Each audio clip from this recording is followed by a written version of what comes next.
Hello, everybody, and welcome to Ikoria Lair of Behemoth's daily previews for draft day 2. Today we're going to be diving into all of the newest Ikoria previews and talking about their applications in draft and limited. If you want to catch the first edition, you can find that on my YouTube channel. Before I dive in, though, I do want to remind you that if you enjoy this video, be sure to hit that thumbs up button, subscribe to the channel, and leave a comment in the comment section down below with any questions or feedback. I do love interacting with you and discussing the cards. And thank you so much to everybody who helped me out in the last video by talking about this first card. I definitely did misread it. Everybody in the comment section, thank you so much. I thought you got to choose because it says choose a kind of counter, and then at the beginning of the next line it says at random. I did not see the at random, so I said like, oh my gosh, Crystalline Giant's amazing. You choose Hexproof, and then you choose First Strike, and then you choose Death Touch, and then your opponent just cannot win. It is random, but I still think the card is good. So thanks everybody who left those comments, and keep them coming. It really does help me out a ton. There are a lot of cards, and I am bound to make some mistakes. But yeah, thanks so much everybody, and I hope you enjoy the rest of the video with all these new preview cards. First up for the day, we have Audrina The Magistrate. I think this card's basically just a 2-mana 1/3. There's not really a ton of stuff that I've seen, at least, that cares about casting stuff from the graveyard, so if you want 2-mana 1/3, which you usually don't, you'll play this, so not great. It's also a human, so sometimes you'll care about it being a human. There is a deck, it looks like, that cares about humans, which is kind of neat because Mutate doesn't care about humans. So it's like black-white might be a human's deck, it looks like. Flourishing Fox looks great to me, on the other hand. It's a cycling card, so in the late game you can cycle to get rid of it. I actually really like the way this design is going, because a lot of the time the cycling cards will be expensive and then they'll have cheap cycling costs. But with Flourishing Fox and a couple of others, they're cheap cards that you can cycle, so that if you get to the late game, you don't really want your Flourishing Fox, you can cycle it away, whereas a lot of the other cards are like 7-drops that have cycling. So I think that Flourishing Fox is going to be great. It's a good payoff, and you can always get rid of it if you don't need it. There's also some benefits for just having cycling cards, so your other cycling payoff cards get better with this, and it seems like a pretty solid build around uncommon to me. Next is Mythos of Snap. This card reminds me of Tragic Arrogance, which was actually very good in Magic Origins.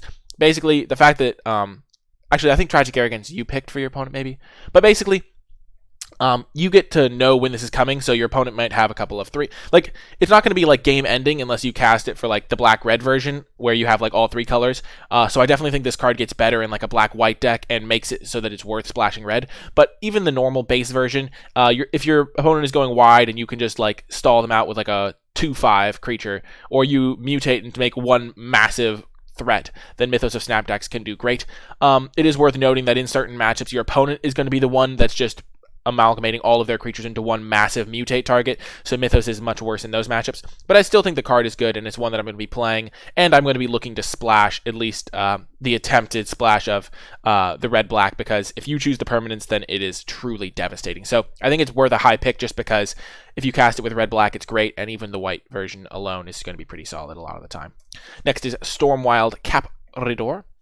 It's a bird goat, which is cool. It's also got flying, which is relevant because mutating onto a flyer can oftentimes be quite good. And non-combat damage gets prevented to it, so it's really hard to kill, which makes it even better mutate target. So overall, I think Stormwild Capridor is going to be a pretty good card for a mutate deck. I'm not sure the colors for mutate, but I think there's mutate in every color for sure, but I'm not sure like which colors it's going to be like mainly focused in. But if there's a white mutate deck, then Stormwild Capridor is going to be great. A 3-mana 1/3 flyer on its own is not great, but once that hard to kill clause starts being more relevant, it is only non-combat damage, keep in mind, but it does definitely make itself a good mutate target. Next is Valiant Rescuer, another payoff for a cycling deck. 2-mana 1/3 on its own with cycling 2 would already be a great card, and it pays you off with extra 1/1s every time you cycle. So I think this card is just fantastic, really good card. And even though the 1/1s aren't necessarily insanely relevant, I do think there is going to be a humans deck in the format, and the humans are like care about going wide, I think, to some degree. So this card actually is going to be great in that deck, and also just fantastic value on its own. Next is Will of the All Hunter. This card is also great. It kind of defies some of the things you want to do with a combat trick, where a combat trick is best on offense because you can use it when your opponent's tapped out, and on defense your opponent's going to have mana up. But then it compensates you for that by like making the creature like get a permanent buff instead of just temporary buff. So like it is still relatively good on defense. I think the best case scenario, though, is still going to be to use this on offense and then have it cycle it away if it's not relevant. So even just a +2/+2 that has cycling 2, it would be good, because when a combat trick is good, it's generally very good, and when it's bad, it's generally like pretty bad. And the fact that it has cycling gets rid of that. And then if you do use it on defense, which I don't really recommend, because you can get blown out by all of the stuff your opponent has on their turn at that point, then you get a little bit of extra upside. But keep in mind that this is still primarily going to be at its best as an offensive tool, because the making them into counters is generally going to be like not worth the extra risk, in my opinion.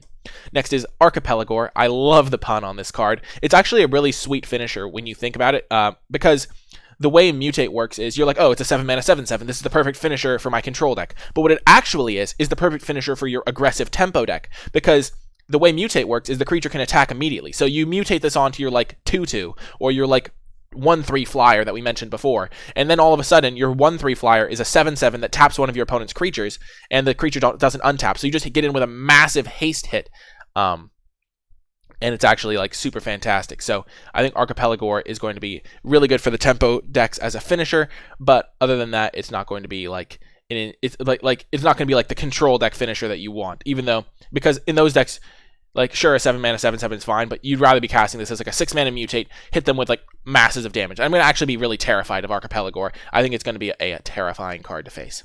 Next is Boon of the Wishgiver. This is the perfect type of cycling card. It's like, in the late game, 6 mana draw 4 is exactly what you want. 6 mana draw 4 would already just be a good card a lot of the time.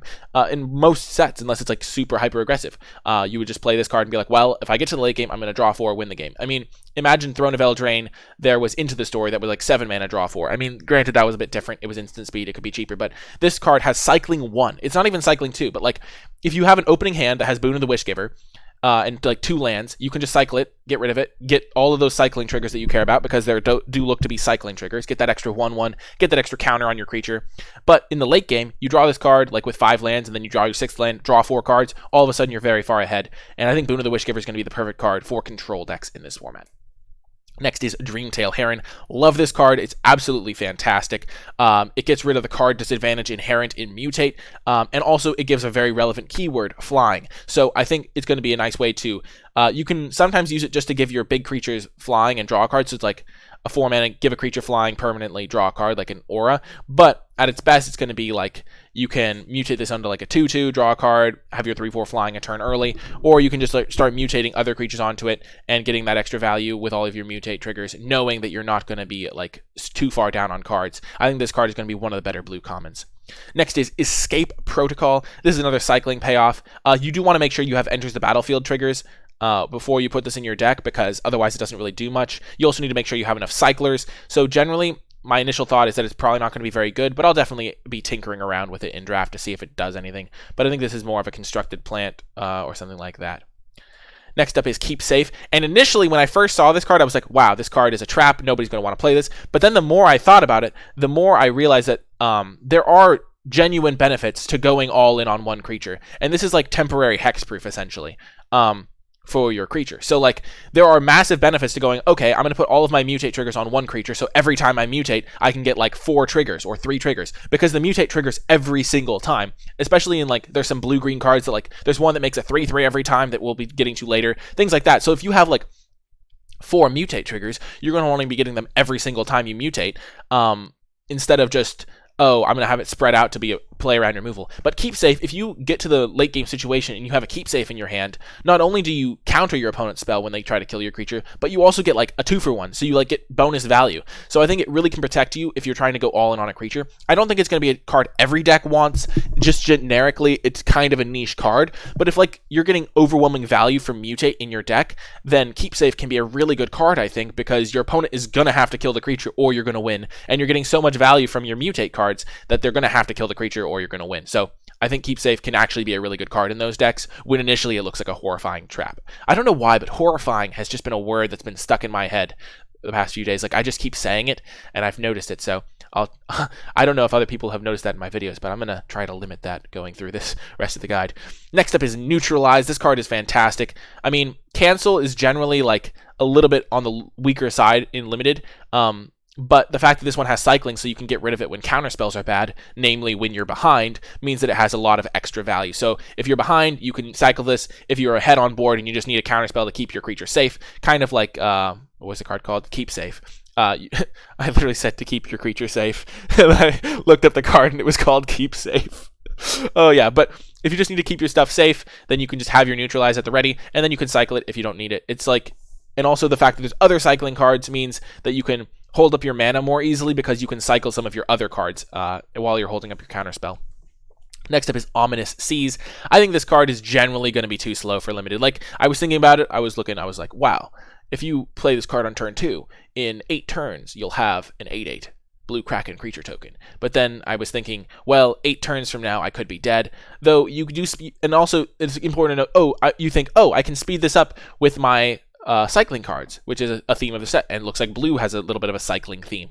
You're like, I can speed this up with my cycling cards. But if you're spending your turn cycling for the ultimate payoff of getting an 8/8, you're just going to be getting bashed by your opponents that are going like, I'll play my 2/2, and then my 3/3, and then I'll mutate my 5/4 creature onto my 2/2 and hit you for 8 on turn 4. So I think this is going to be a format that is not kind to Ominous Seas. Cycling makes it a little bit more relevant. Sometimes you might just play it because it's cycling and you care about cycling payoffs. I haven't seen this type of payoffs that would make me want to play just a generic cycling 2 card, and I just think Ominous Seas is going to be one better left I was trying to think of a cool pun on the fly. I was going to say Uncharted, but that's not really an Ominous Seas pun. Yeah. Ominous... I can't think of one, I'm sorry. I've let you down, folks.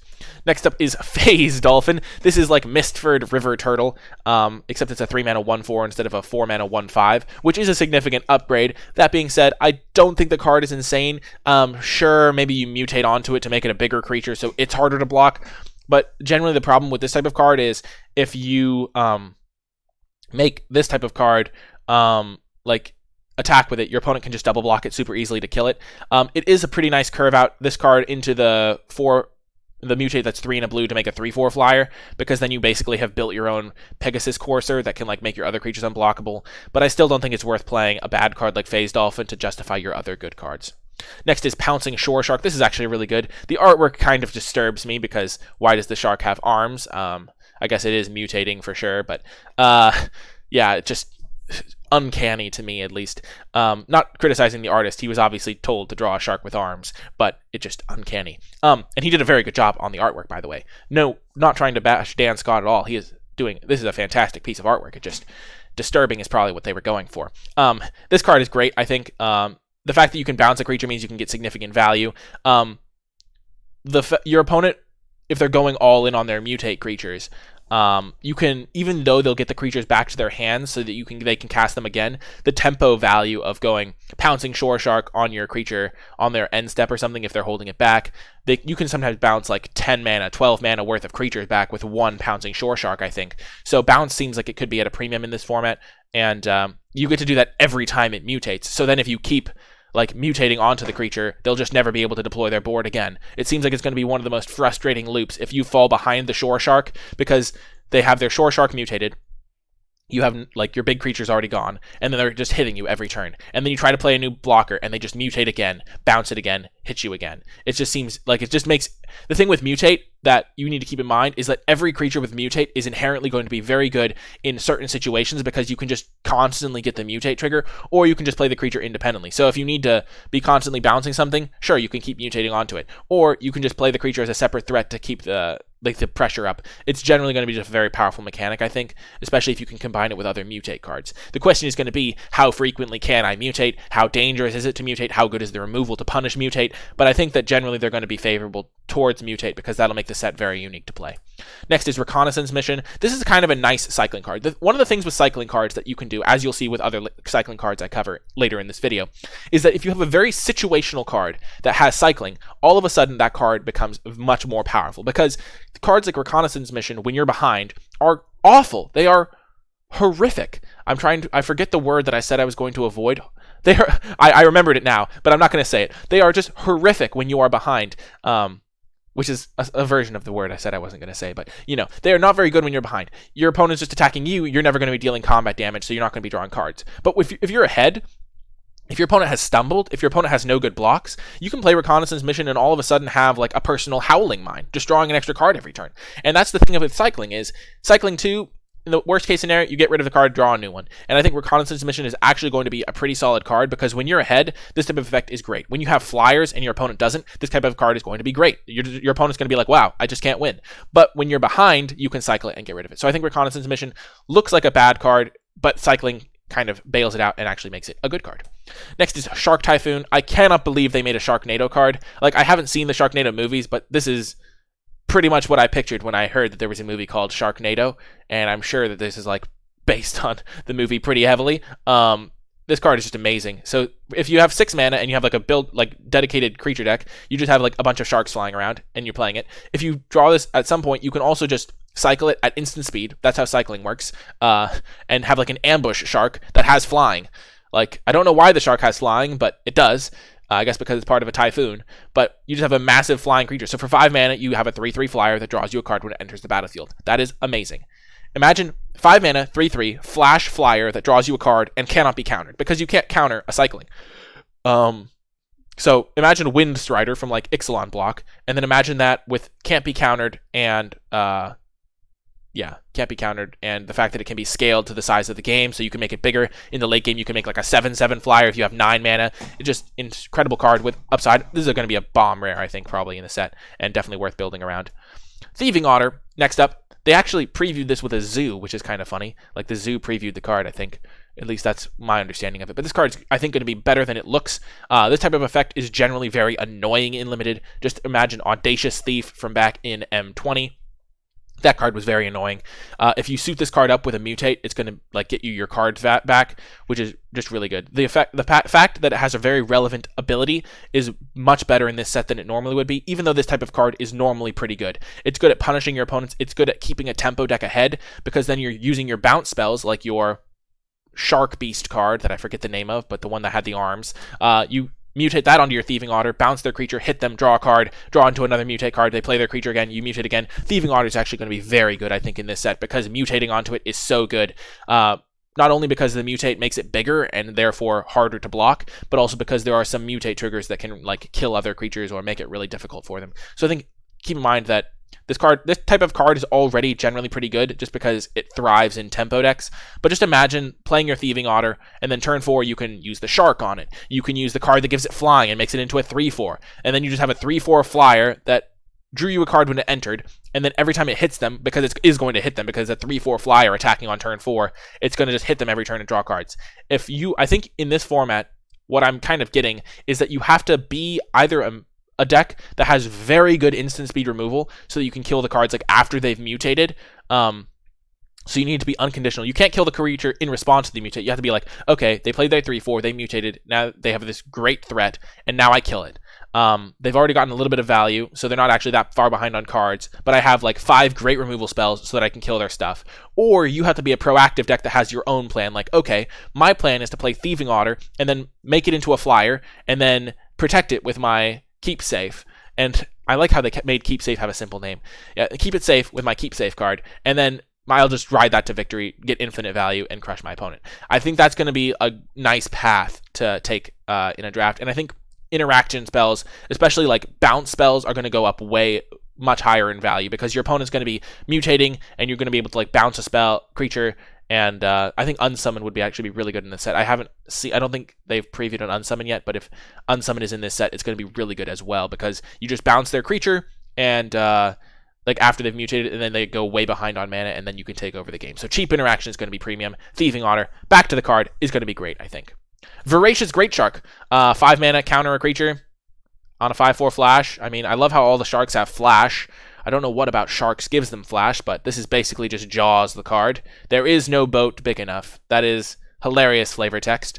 Had not read that before, but I thoroughly approve. And this card is just going to be excellent, I think.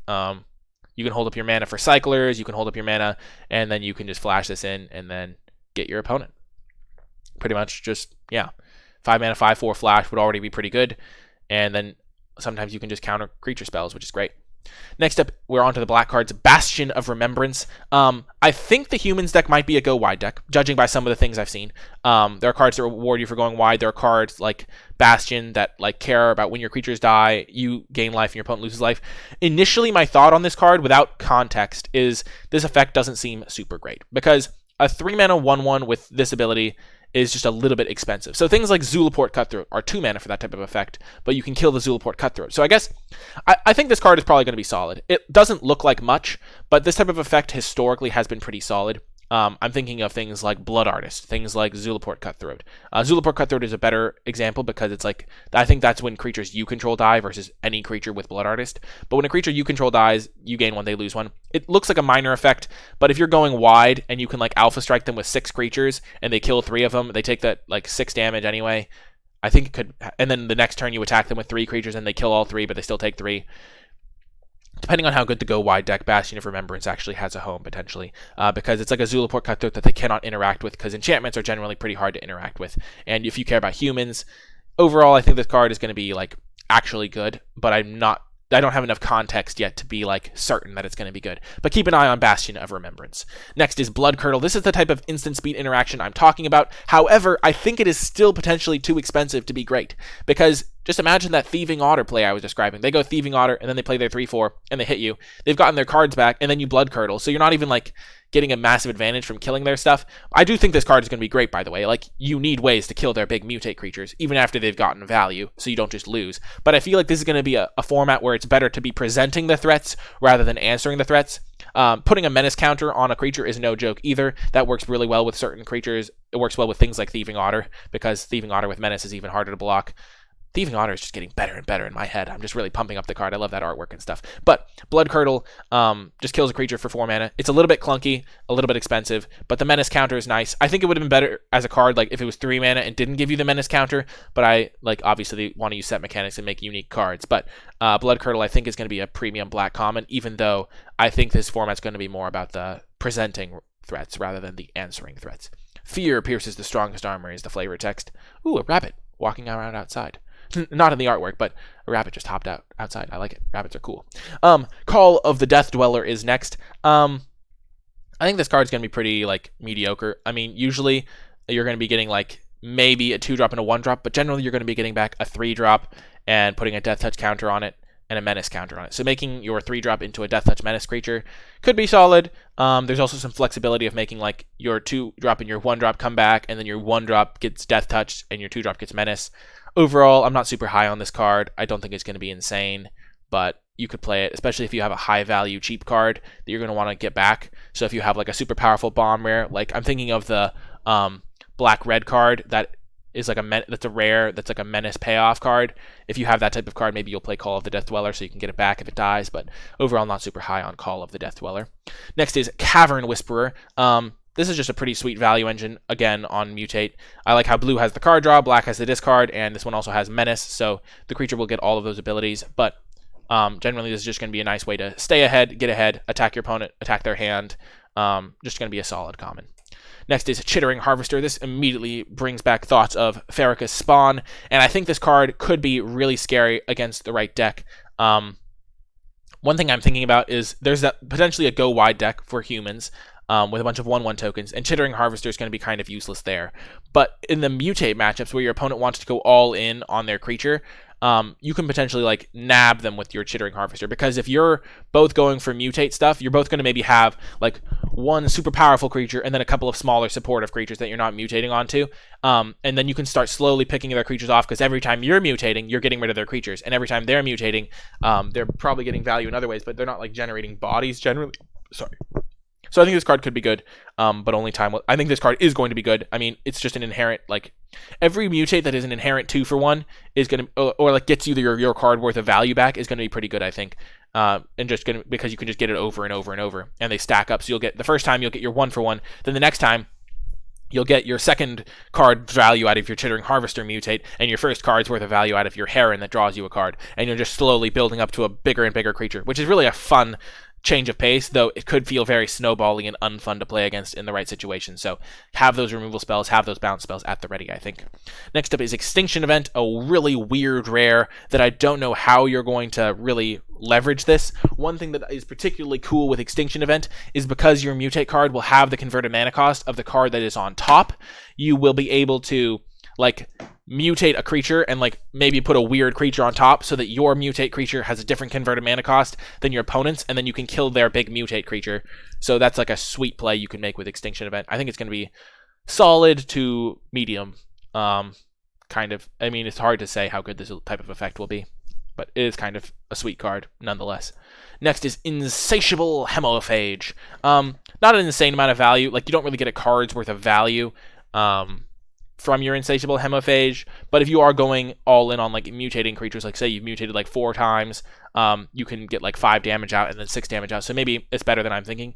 Also, it combines well with the cards that do get you a card's worth of value, because those ones want as many mutate cards as possible to be in your deck, and then this can just end the game if you've been like mutating to make them sacrifice all of their smaller creatures, and then you mutate this on. I think mutate generally wants more mutate so you can get more triggers, and so this is a pretty cheap mutate. It can give the creature death touch, and I think it's still going to be a good card, even though it doesn't get you a card's worth of value.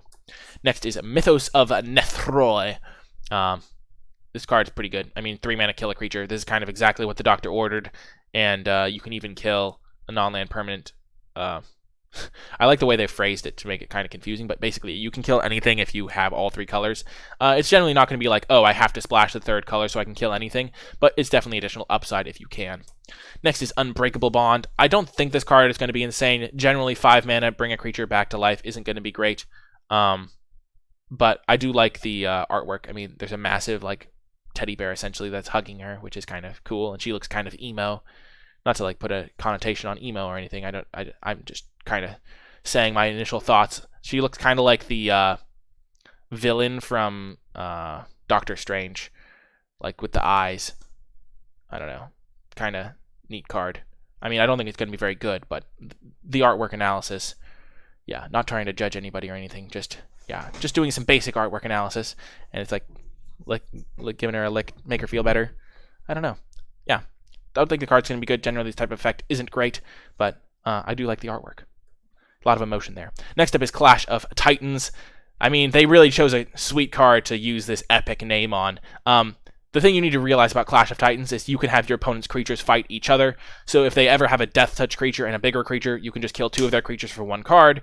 I think this card is going to be great. Generally, this type of effect is... like, there have been cards in the past that instant speed take your opponent's creatures for 5 mana, and those have been great because you take your opponent's creature at instant speed and then block one of their creatures with it. And this card is similar to those in that you can have the 2 creatures fight each other, which is what you do a lot of the time with those types of spells. It's worse in the fact that you can't use it you can use it offensively to make their creatures fight. It's just generally a more flexible version, but you can't like use it for double blocks. I think this card's going to be great, and also really works well. You can also use it for your creature to fight their creature. So there is that flexibility as well. So if you have a big creature and need to get rid of their creature, you can kill it. So I think Clash of Titans is actually going to be a pretty good removal spell, and the fact that it's an instant speed can really mess with their fighting, mess with their turn. Like, they use a combat trick, you then have that creature fight another creature in response, and overall I think it's going to be a good card. Definitely one to be careful of. Next is Footwork Crater. I don't think this card is going to be great. It could be useful just as a cycling 1 card that you'll pick up late in the draft, so you'll get it like 10th pick, cycle it, get that value from your triggers, but generally you're not going to want to land that gives a creature trample and haste, because you don't want to be spending your mana. You have to waste a mana essentially to do that, and that's just not worth a card or a mana. Or I mean, it could be worth a mana if you got it for free, but you're not going to be using it you're not going to be spending a card so that you can spend that mana to do it. Next up is Mythos of Adrock. If this card is just inherently going to be pretty strong, I think 4 mana to deal 5 is just a fine baseline, and then the fact that you can divide it as you choose among any number is great, because you can pick off a bunch of 1/1s, pick up a bunch of small creatures, kill a 2/2 and a 3/3. Overall, just going to be a great card. And if you have blue and white, sure, it can make it so they can't block, so you can just have a massive falter effect.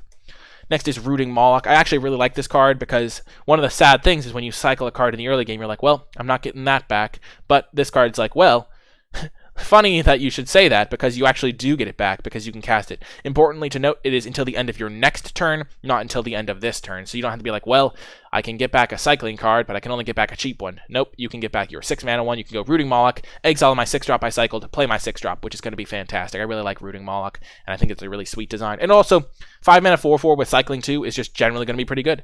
That's the type of card that really benefits from cycling, is kind of expensive creatures, and you can cycle them in the early game. Next up, oh my gosh, I just imagined having 2 Rooting Molochs, and then every time you can, every time a Rooting Moloch dies, you can get it back. That's going to be a sweet interaction if you can get 2 of them. Next up, Shredded Sails. This is the type of situational card that gets way better with cycling because you can actually main deck this type of card now. Your opponent goes, like, you now can kill artifacts or flying. Generally, flying is going to be the more relevant of the two, but if they don't have those things, you can just cycle it away. So I think this card's going to be a pretty solid one, and you can definitely main deck it and not be too sad about it, I think. I mean, obviously, it's going to be format dependent. Sometimes, in some formats, you would main deck this happily, in others, you wouldn't, but I think this will probably, you can probably main deck this and be relatively fine with it. Next up, we're moving on to the green cards. Auspicious Starix looks fantastic. You just get, like, again, you get a card's worth of value. You exile X until you find permanents. Yeah, and you just get a permanent into play. Like, they just go straight onto the battlefield, especially if you have big creatures. This is one of the few ones that's like, first of all, it's a 5-mana 6/6, so already passes the vanilla test. Second of all, if you do mutate this, you have your 6/6 now has like haste, and it gets you a free card every time you mutate onto a creature, and you get all your other mutate triggers too. So Auspicious Starix is fantastic. Next up, Barrier Breach. This is going to be a sideboard card. Even though it has cycling, I think enchantments don't come up enough that it's going to be worth main decking, but if your opponent has any enchantments, you'll side this in pretty happily, or enchantments that you care about at least. Next is Charge of the Forever Beast. It's a little bit more situational than you'd think. You always kind of imagine, I'll definitely have something, but if you top deck this card in the late game, it's not going to do much. I do think having cheap removal spells is going to be important, but I'm not a huge fan of Charge of the Forever Beast. It's a bit too like situational for me to love it, because sometimes your opponent's going to have a big creature you really need to kill, and you just doesn't kill the creature that you need to kill all the time, and if you top deck it in the late game, it's bad. So I do love the artwork, though. It's like the legendary that we've seen before that's attacking a Tyrannosaurus Rex, which is kind of cool.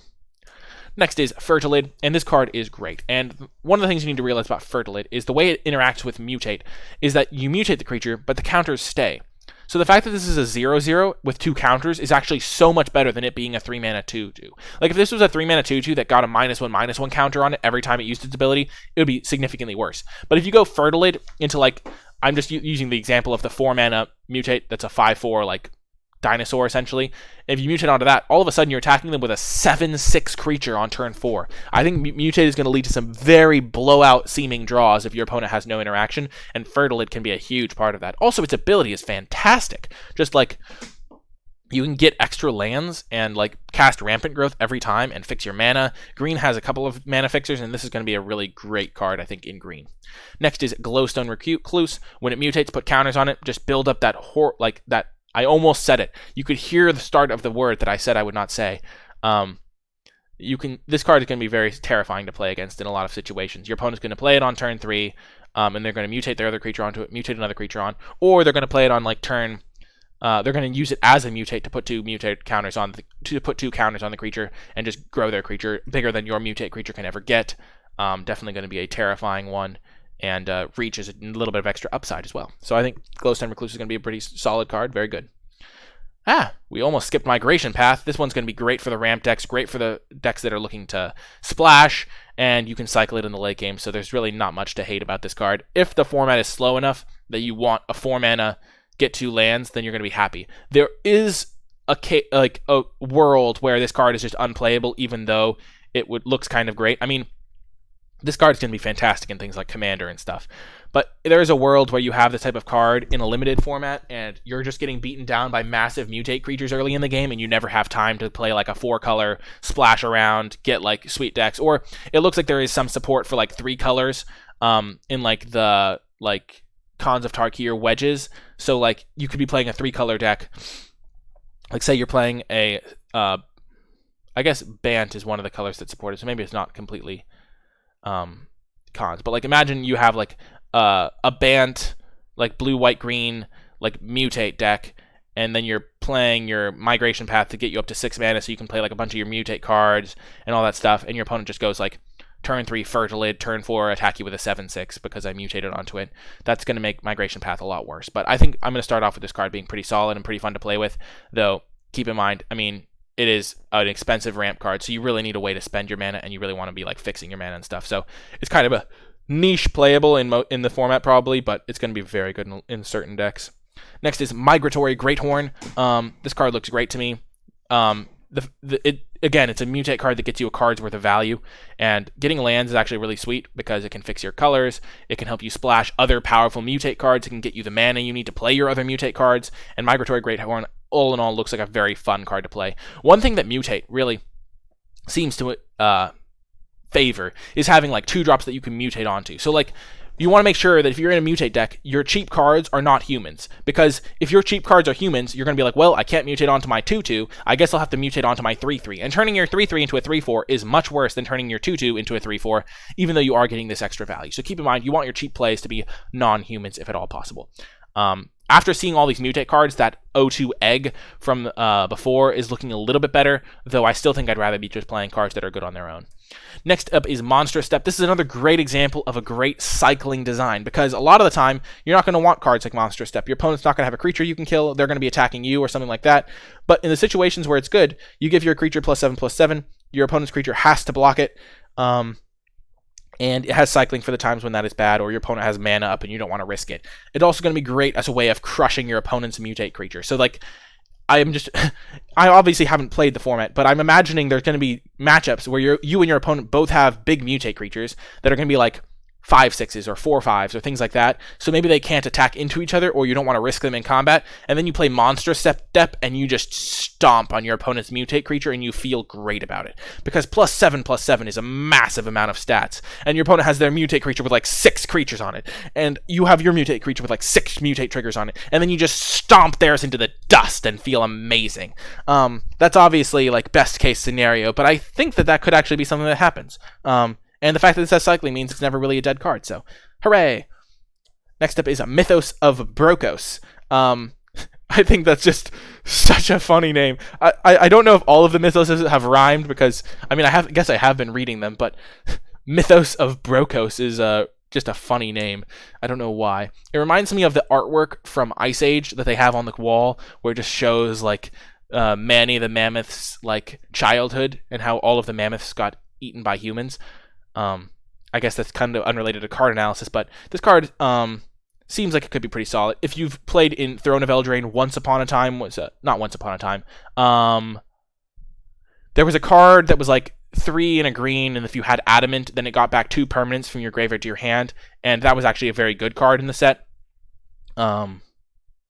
I'm blanking on the name of that card right now, but this card is called Mythos of Brocus, and it does the same thing, but every single time. So it's going to be a pretty good card. It's not going to be like... And then if you can cast it with blue-black, you can actually just tutor for a card from your deck, which is really good, attached to an extra value. So it's like a draw card. It's draw 2 spells that also lets you tutor for a card, which is going to be pretty good. So I think it is actually worth like trying to enable at least a splash of the 3rd color, so you can potentially get the Mythos of Brocus operating at full power.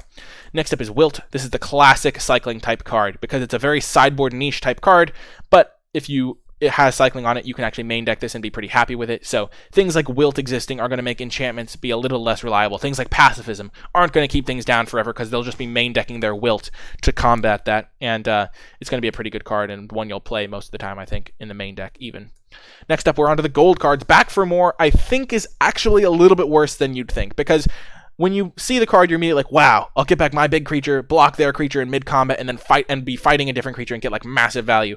And sure, that's a 3-for-1. And it's important to remember that can happen. But it's also important to remember that sometimes you just don't have a big creature in your graveyard, and then you have your creature enter, and it doesn't really do much. And this is 6 mana, so I think the card is going to be one you need to be careful of. But if you do have enough big creatures, you can sometimes justify playing it. I just don't think I'm going to be wanting to play this card that much on my on its own. But it is a sweet artwork. It looks like it's the type of card where I immediately think, oh, best case scenario, but there's a lot of bad scenarios for Back for More. Or their best creature that you want to kill is just bigger than your creature that you can get back, because it's like been augmented or something like that. So keep in mind, but Back for More might not be as good as it looks. Next up is Boneyard Lurker. Again, this card looks great. I mean, 4/4, that when you mutate it, it gets you a card. Sometimes, though, your graveyard is empty and limited, which is something you should always keep in mind. The fact that you can just play this as a 4-mana 4/4 is very relevant. So you should not be afraid to just run this card out in the early game if you're not going to have anything to get back for a while. But it's definitely a nice way to rebuild in the mid game, or in the late game you can get back your permanents and stuff like that. So Boneyard Lurker definitely looks like a very good card to me, because the worst case scenario is a 4-mana 4/4, and the best case scenario is like taking over the game with value. Next up is Channeled Force. It's a pretty sweet card, but keep in mind that a lot of the time you're not going to have that many cards in hand. So like if you're playing a normal game of Limited, in the mid game you're going to have like maybe 3 to 4 cards in hand. In the late game you're going to have like 1 to 2.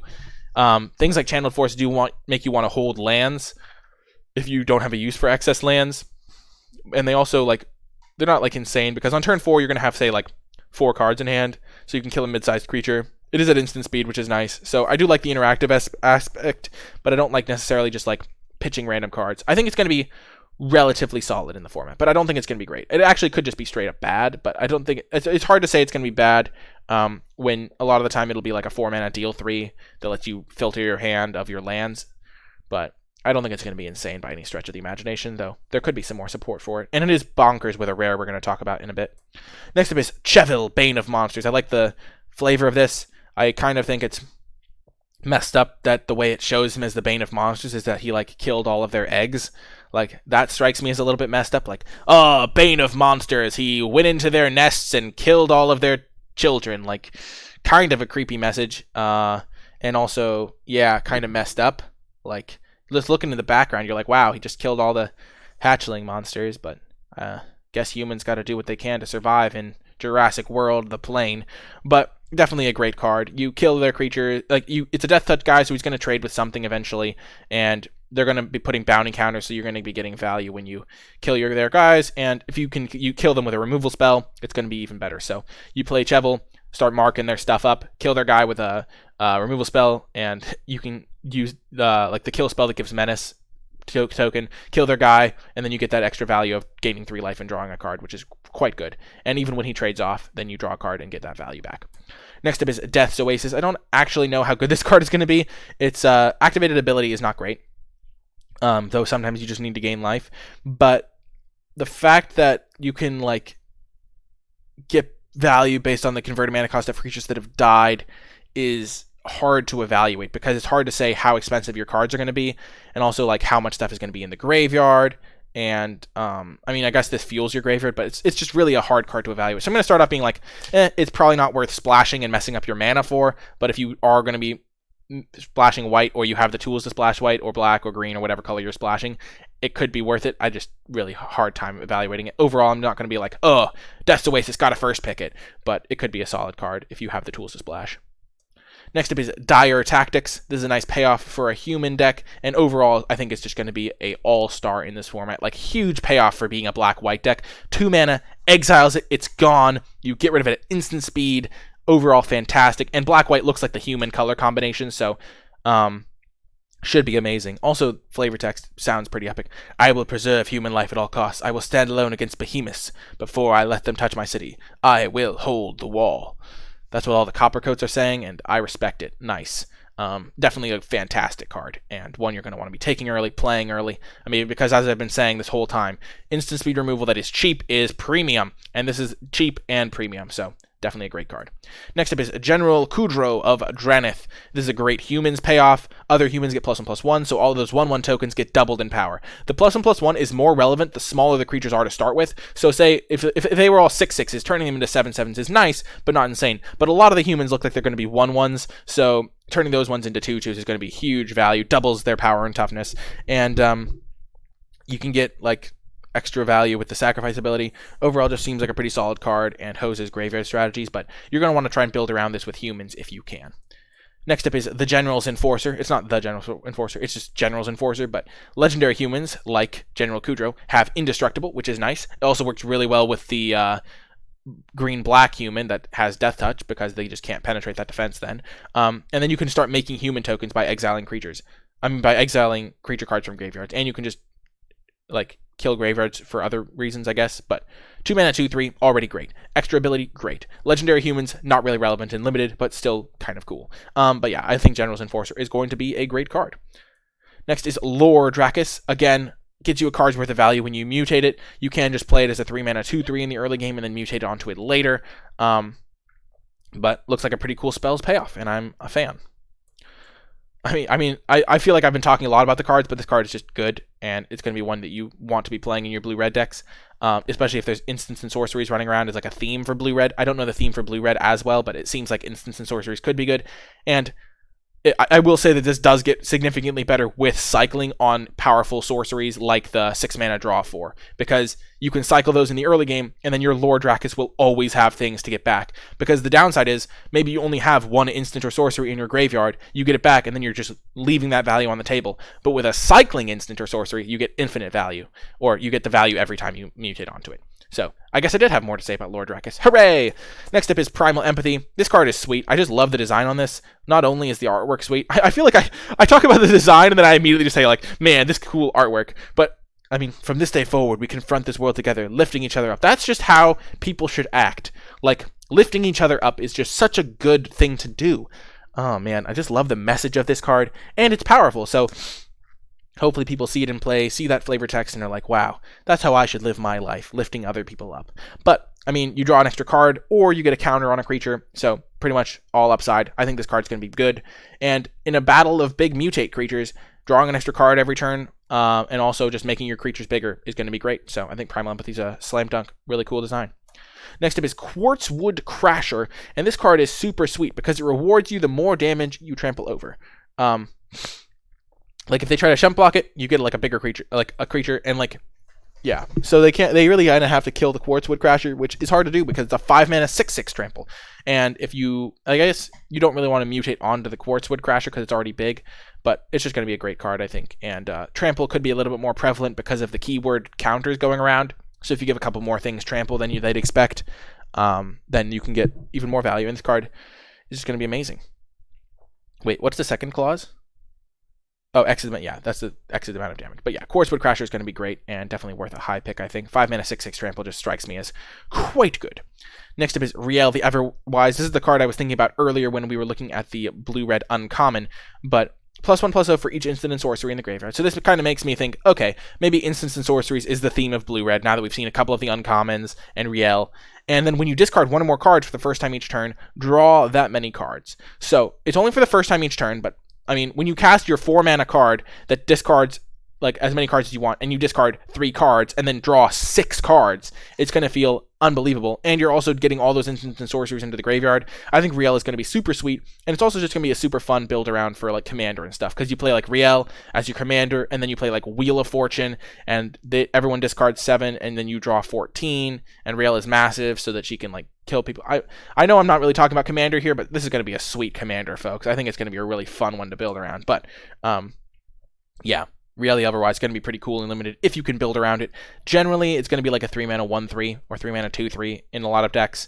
But if the blue-red has a strong enough theme, it could be a really like first pickable card almost and be really fun.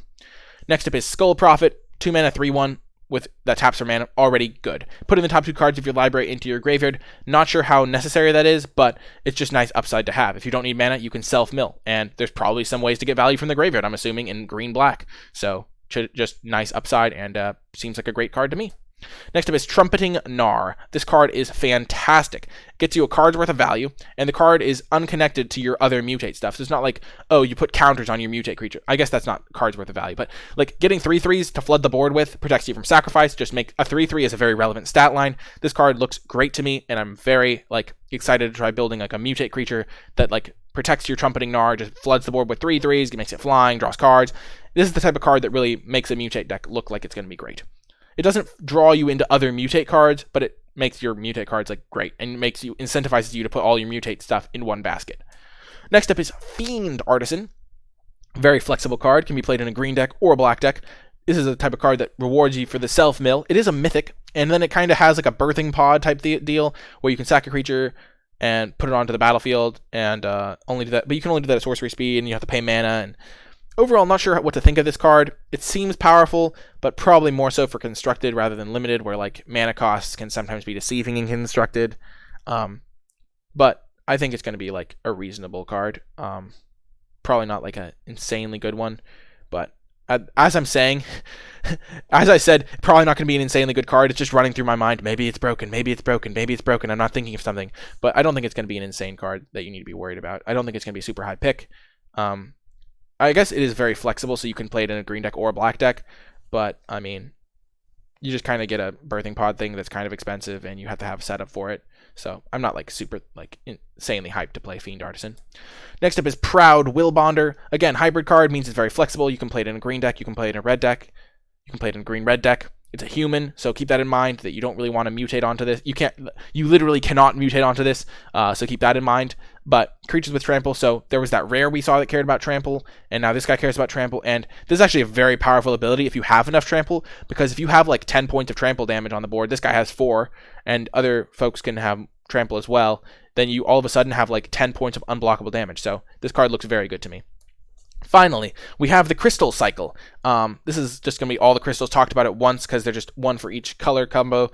I guess it is the Khan's color combinations. Nice. It's Abzan, Temur, Jeskai, Mardu, and Sultai. I cannot believe I forgot Sultai for that long. But I guess now they can be called Indatha, Ketria, Raugrin, and Savai, and Zagoth. So there's a whole new name on the block. But basically, these cards are going to be good if you care about making 2 of the colors and you care about ramping. Again, there is the threat of maybe this is just a format where you just get beat down by mutate cards really quickly. But I think these cards are definitely great. In the late game, you don't need mana fixing, you don't need mana ramp, so you can cycle these away. But on turn 3, if you care about getting to 5 mana, 6 mana, maybe even 7 or 8 mana, these crystals are going to be really good, and they also could really facilitate 5-color shenanigans or 4-color shenanigans, splashes. I'm really excited to try playing with the crystals, but I don't think they are necessarily insanely like good. It depends on how the format plays out for how good these will be, but they definitely have a lot of potential that you should keep in mind.